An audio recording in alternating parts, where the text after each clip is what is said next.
sugar sweet. You got what I need. Sipping on the potion, all that good emotion. Just my kind of heat. Keep it on repeat. Destined by the potion. Loving this devotion. 가격 안정 측면에서는 상당히 바람직하지. 네네. 이렇게 공급을 하지 않으면은 향후의 가격 상승은 뭐 불보듯 뻔하니까. 네네. 왜냐하면 지금 가격이 지난 5년 동안에 네. 한 108% 올랐잖아. 그쵸. 올랐는데 지금 가격이 조정받고 가격이 떨어진 데가 있잖아. 그렇죠. 근데 이게 지금 왜 떨어지는 거냐면은 네. 그동안에 뭐 공급이 돼가지고 지금 막 가격이 떨어지는 게 아니라 네. 지금 금리가 시장 가격을 통제하고 있어서 그래. 근데 이 전국 22만 호랑 서울 10만 호를 공급한다는 가정 하에 이게 양이 충분한 건가요? 이게 10만 호라고 하면은 네. 무지 큰 숫자야. 그쵸. 10만 호면은 분당이 지금 10만 호거든. 590만 평인데 일기 신도시잖아, 분당이. 네. 일기 신도시 분당에 10만 가구가 살고 있는데 네. 이런 데를 이제 서울에 하나 더 만들겠다고 하는데 이거는 네. 지금 규제를 쭉 풀어가지고 네. 공급에 박차를 가한다라고 하면은 네.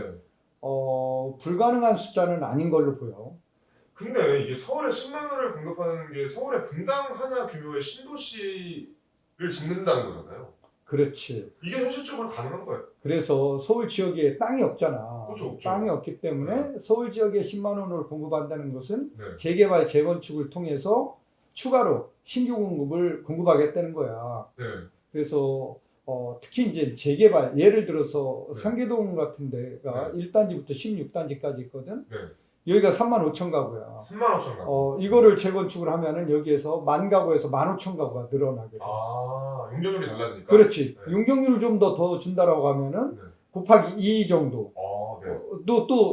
더 공급이 될 수 있는 거지. 그렇죠. 목동 같은 경우도 네. 1단지부터 14단지까지 2만 5천 가구야. 2만 5천 가구. 근데 여기도 재건축을 하게 되면 공급이 더 되겠지, 그렇죠. 추가로. 그래서 여기도 만 가구에서 1만 5천 가구가 더 늘어날 수 있다라는 거야.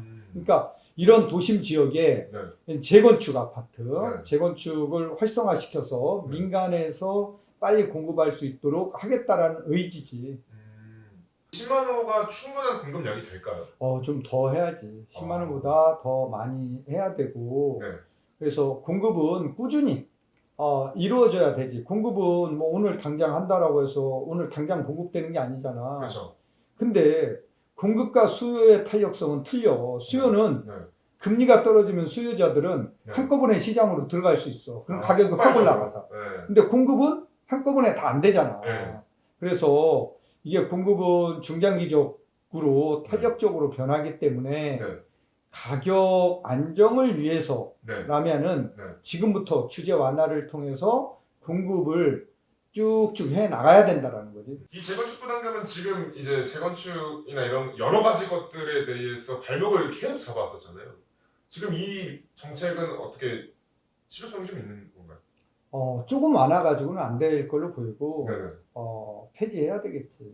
폐지해야지만, 공급하는데 원활하게 되겠지. 결국 재건축 부담금은 재건축을 해서 남는 이익에 대해서, 네. 3천만, 지금 현 제도를 보면은 3천만 원 공제하고 나머지에 대해서는, 50%까지 최고 과세하겠다는 거야. 그러니까 네네. 5억 원이 남았다라고 하면은 네. 3천만 원 공제하고 4억 7천만 원에 대해서 이게 최고 50%까지 이 과세를 하겠다는 거야. 그러니까 이 면제 금액 상향이라는 건 그러면 이거를 이제 1억까지, 네. 2억까지 해주겠다라는 거지. 근데 그래도 부족하다는 거죠. 그래도 부족하다는 거지, 시장에서는. 근데 시장 논리와 맞지 않는 제도라는 거예요. 그렇지. 뭐 이게 이제 투기를 억제하기 위해서 징벌적 과세로 요 이제 법률이 만들어진 거고. 네네. 그렇다라고 하면은 지금은 공급을 하면은 가격은 조정되고 떨어지게 돼 있거든. 네. 그래서 지금 금리가 시장을 통제하고 있을 때 네. 빨리 이런 제도들을 빨리 폐지해서 빨리 이게 시장 가격 안정에 좀 기여해야 될 것 같아. 공급을 통한. 근데 이 제도가 없었을 때, 네. 전 정부에서 그때는 이 재건축 부담금 요 제도가 없었는데 가격이 안정됐잖아. 그쵸. 그때는 왜? 공급이 많았기 때문에. 공급이. 그래서 지금도 앞으로도 이런 규제는 완화하고 공급을 통해서 시장 안정을 어떻게 할 것인지 이런 걸림돌이 되는 이런 것들은 착착 걷어내야 될 것 같아요. 건물은 튼튼해. 네. 근데 수도관이 너무 노후화돼서 집집마다 녹물이 나와. 네. 자, 또 주차 시설이 너무 불편해. 자, 주차장도 비좁고 틀면은 녹물이 나오고 그런데 안전진단을 해봤더니 건물이 좀 튼튼해. 네. 그럼 이건 재건축하면 안 된다라는 거야. 아. 그렇지. 네. 근데 연한으로 30년 이상이 되면은 네. 재건축을 할 수 있게 해준 거잖아. 그렇죠. 근데 이 조건은 안전진단. 건물이 진짜 손가락으로 밀면은 무너질 것 같은 네. 이런 안전진단을 통과해야지만 되잖아. 지금은 그렇죠. A등급부터 2등급까지 있는데 네. 2등급을 맞아야지만 안전진단 통과야. 네. D등급을 맞으면 조건부야. 아. 그래서 네. 이런 상태로 현재 지금 이 안전진단 기준을 가지고서는 네. 이 재건축의 첫 관문인 네. 안전진단 통과가 어려워. 그래서 상계동 같은 데도 상계주공 5단지만 지금 안전진단 통과된 상태고 네.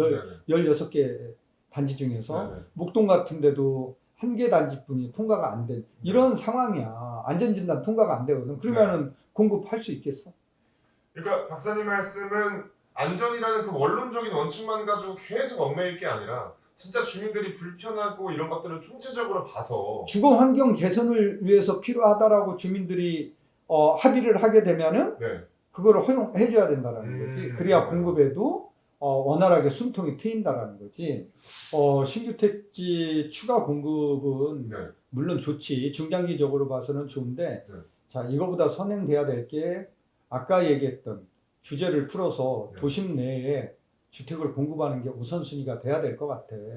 지금 3기 신도시 지난 정부에서 발표한 3기 신도시도 아직도 토지 보상이 안 된 지역이 있어. 그래서 이게 신도시를 선정을 해서 여기에다 추가로 주택을 공급하면은 시간이 되게 오래 걸려. 네. 그리고 인프라를 까는데도 이게 돈이 막대하게 들어가. 네. 기존 도심 안에다가 주택을 추가로 공급하는 게 재건축 재개발을 통해서 공급하는 게 훨씬 더 좋고 실수요자들이 더 좋아해.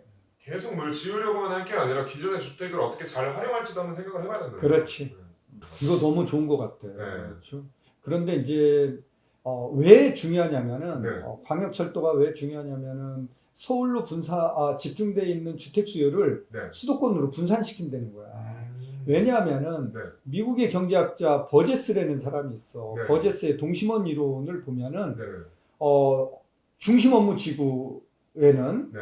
바로 옆에 근로자 주택지대가 형성이 돼. 네. 그 다음에 중산층이야. 네. 그래서 근로자들은 업무지구 옆에 주거지역이 이렇게 갖춰져 있어야 돼. 그런데 서울의 집값이 너무 비싸잖아. 그렇죠. 그런데 출퇴근 시간이 이렇게 당겨지면은 서울보다는 수도권에 살면서 빠른 교통수단을 이용해서 네. 일하러 이제 서울로 들어올 수 있다는 거지. 그렇죠. 이런 거를 감안하면은 이게 GTX 조기 착공은 서울에 공급하는 이런 효과가 있는 거지. 그러니까 일기 신도시를 어떻게 재건축을 하느냐, 어떻게 추가적으로 재건축을 해서 추가 공급을 하느냐 이런 계획을 이제 뭐 세워서 발표를 한다는 건데 네. 이게 지금 대선 공약인데 너무 늦지. 24년이면 그렇지. 이거를 조금 빨리 해서 빨리 진행을 해야지만 좋을 것 같아. 공급면이나 여러 가지. 지금 안전진단 통과하면은 네. 그 다음에 이제 추진위가 설립되고 추진위가 설립되면 조합 설립되고 조합 설립되면은 사업 승인 다음에 시공사 선정 그 다음에 관리처분인가 이게 재건축 절차야. 관리처분인가가 나면은 이주하고 철거하고 이제 착공하거든. 네. 그 다음에 준공해서 입주하는 건데 이 기간이 10년도 넘게 걸린다는 거야. 이 기간을 단축시켜 준다는 거지. 네. 인허가 기간을. 그럼 너무 좋은 거지. 어. 공급에는 너무 좋은 거고 이거를 공공뿐만 아니라 민간에도 적용을 해서 빨리 재건축 재개발에 속도감 있게 네. 추진을 하면은 공급이 빨리 되는 거고 네. 그러면 가격 안정에 너무 도움이 되는 거지. 그러니까 불필요한 절차들을 다 없애버리고 빨리빨리 진행하자는 게 이 포인트네요. 그렇지. 네. 일단 50만 원은 그렇게 가능한 숫자는 아닌 것 같아. 5년 내로요? 5년 네. 내로. 이게 지금 시작을 해도 네. 지금 시작을 해도 50만 원 공급이 안 되거든. 현실적으로. 현실적으로 불가능이야. 아. 현실적으로. 구독자 여러분 안녕하세요.